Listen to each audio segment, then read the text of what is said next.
Hey there, welcome to Live by Design. This is a place where I hope you'll find content that's informative, inspiring, and insightful. I'm your host, Muadi Debinga. I'm a life strategist and a coach, and I'm happy to be here with you. I hope you're having a great week so far and that you had a great weekend. I'm in DC. I'm going to be teaching a couple of classes at some Bikram yoga classes, and also I'll be doing a lecture for the teacher training this year, which is very exciting. So I'm excited, having a good time, and I hope you had a great weekend and that again that your week is off to a great start. I wanted to sort of give us our invitation for this week and how to move forward this week. I think that one way that I can be of service and of help to you and to myself on this channel is if we could create a space where we are collectively giving each other, or I'm sharing with you thoughts, ideas for how you can have more peace in your life and how this week ahead can be enjoyable for you. And I think I want to start that process or this conversation this week with the importance of not betraying yourself. I heard Jan Levan say years ago, maybe over 15 years ago, that um, when we betray ourselves or lie to ourselves, we invite others to betray us and others to lie to us. And by extension, I believe that when we love ourselves, we invite others to love us. And how we treat ourselves is an invitation for other people to come into our lives and treat us as such. And what I've noticed is sometimes with my coaching clients, sometimes when I'm working with young people, is that we have a tendency to ask others to give us things that we don't give to ourselves and to have other people treat us in a way that we don't treat ourselves. And I think that, well, I know from my experience, the way I've been able to experience a little bit more joy, have more peace, have a little bit more calmness is to really dig into my self care routine, like my self care. And when I say self care, I had a conversation with somebody a while ago, years ago about this. It's not about the spa and getting your nails done and all that. That's important. Grooming is important, of course, and getting your nails done and all that fun stuff is really really important if it makes you feel good, and you deserve to feel good. When I talk about self care, though, I talk about it on a much deeper level, a more spiritual level, a more emotional level. Self care for me means really taking the time to make sure that I am moving with clarity and intention, that I'm eating and sleeping and exercising in a way that enhances and strengthens the body tempo, right? I just finished a 30-day juice cleanse because I had gotten to this pattern of just eating just not the best food, like really just not good stuff that I know I should not have been eating, but for somehow, and we can talk about that in another video, it got into become a pattern. So I did a 30-day juice cleanse detox just to sort of break that habit and have a reset for myself. So that eating right, again, taking care of myself, working out, that's part of it. My meditation, part of it. Forgiveness of self. I'm still working on forgiving other people, but forgiveness part of it.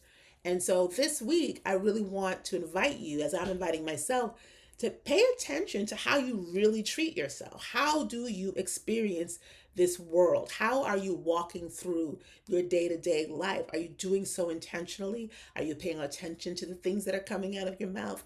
Are you paying attention to the thoughts that are going through your head? Are you paying attention to how other people engage with you? Are you paying attention to how people speak to you at work? Self care for me means really caring about my whole self and setting an intention and a daily practice, some type of ritual that allows me to put myself first. And I know I can't believe that we're still in a stage of life where people think that that's selfish. I had a young person in the summer program that I coach for. At the first day when we talked about relationships, and I told them, what do you think is the most important physical relationship? The first and foremost, it should be yourself. And this young girl was like, no, I put my family first. And she's going on. And I told myself I didn't argue with her because I let young people come to their own ways of thinking. But my point is that we're still at a place where we're teaching people, girls and boys, men and women, folks, that to take care of oneself is selfish, and nothing can be further from the truth. In order for me to be able to do the things that I want to do and be here for my nephews, be here for my nieces, be here for my family, and be able to be there for my community in ways that are important to me, I have to be on point. We hear it all the time when we fly. They say, put your mask on first, if something happens with the oxygen in the cabin of the plane before you put it on children. Why? Because you can't help them if you flat on your back with no oxygen. That's just how life is on the airplane. That's how it is in the world too. You can't help anybody, at least not to the best of your ability, if you are not at your best. And so self care is not something that we just say for Sundays or whatever the days that you go and get your nails and hair done, or the day you go to the spa. It's a lifestyle. It's a mantra. It's a spiritual practice because we are spiritual beings having a human experience, and we've got to feed the body and the spirit, both important. And so when we talk about who we attract, when you take care of yourself, not just physically, but also emotionally and spiritually, you tend to attract other people who sort of vibrate on that same energy. And you are not very attractive to people who don't vibrate on that same energy. It takes courage, it takes discipline, it takes constant repetition and renewal and resetting to keep in that vein if that's not the way you're used to walking on this planet. But I promise you, if you do it consistently, if you work towards it consistently, eventually it will meet you. You will meet up with that person you were meant to become. And I know, sometimes the hardest battle is between the person that you are and the person that you want to become if you don't have forward momentum already taking you in that direction. It's hard, but it's worth it. It's hard, but you're worth the struggle. And so this week, as we're going forward, if I were to offer you a theme, the theme would be true to yourself, like for real, for real. Don't pretend things that really hurt you. Don't pretend that they don't hurt you.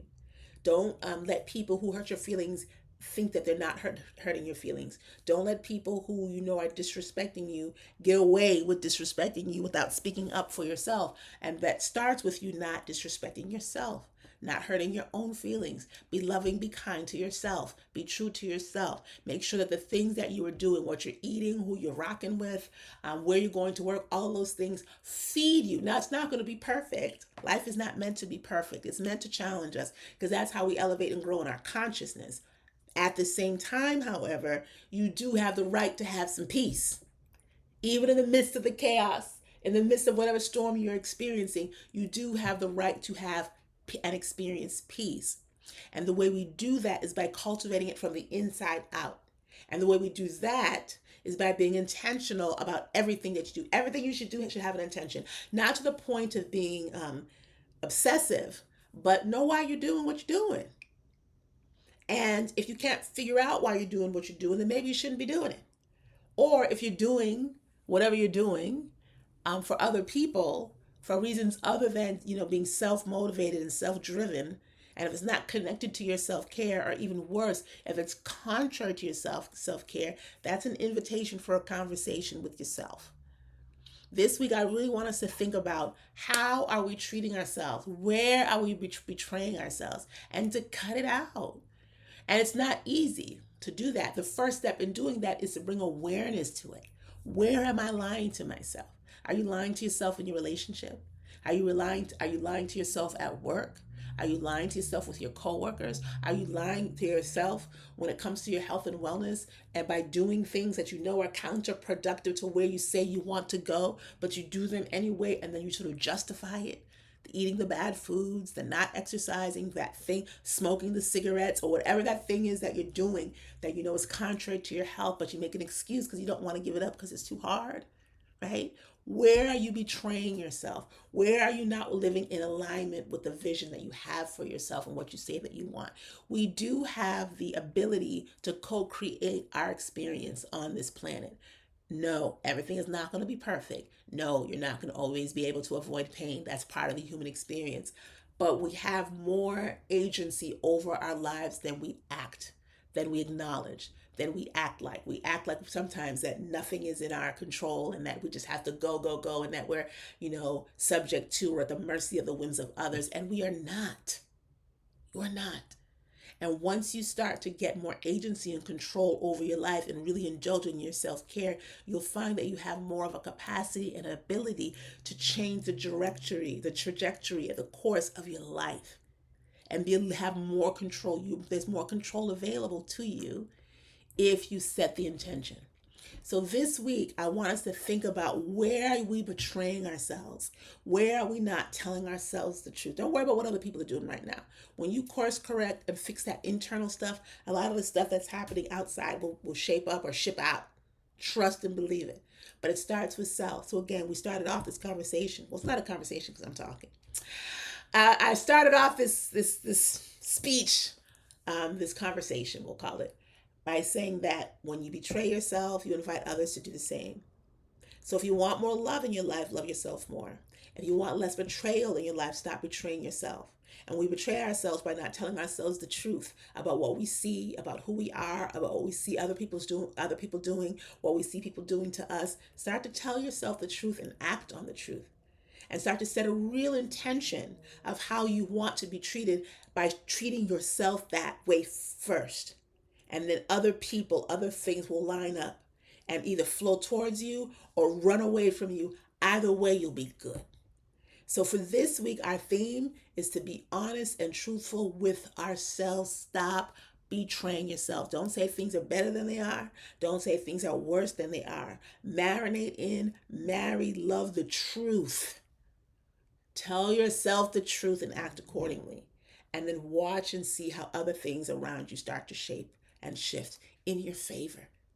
All right, so that's it. This week, our intention is to be truthful with ourselves, to not betray ourselves, to live honestly, and watch and see how our life starts to unfold. It's a process.